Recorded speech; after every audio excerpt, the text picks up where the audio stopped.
ઘોગંબાના બજારમાં હાલોલના એસડીએમ પ્રાંત અધિકારી દ્વારા જ્યારે દિવાળીના ગણતરીના કલાકો બાકી રહ્યા છે ત્યારે ઘોગંબા, જાંબુઘોડા અને હાલોલના મામલતદારશ્રીઓ તેમજ પોલીસ સ્ટેશનને ફટાકડાના લાયસન્સ રિન્યૂ કરવા બાબતે પૂછપરછ કરવામાં આવી હતી, જેથી કરીને દુકાનોમાં જઈને સંપૂર્ણ સેફટી અંગેની પૂરી વિગતો મંગાવવામાં આવી હતી. જેના અનુસંધાનમાં ઘોગંબા મામલતદારશ્રી તેમજ રાજગઢ પોલીસ સ્ટેશન તરફથી નેગેટિવ રિસ્પોન્સ મળતા હાલોલ પ્રાંત અધિકારી દ્વારા કોઈ સંતોષકારક કોઈના જવાબો ન મળતા લાયસન્સ પ્રક્રિયાને રોકી દેવામાં આવી હતી.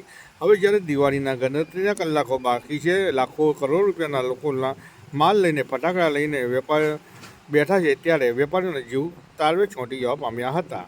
જેના અનુસંધાનમાં આજરોજ ઘોગંબા ફટાકડા એસોસિએશન તરફથી ફટાકડાની તમામ દુકાનો બંધ રાખીને હાલોલ એસડીએમ તરફથી બીજો કોઈ નવીન ઓર્ડર આવવાની રાહ જોઈને દુકાનદારો બેસી રહ્યા છે. દિવ્યથી સાથે દિવ્ય ભાસ્કર.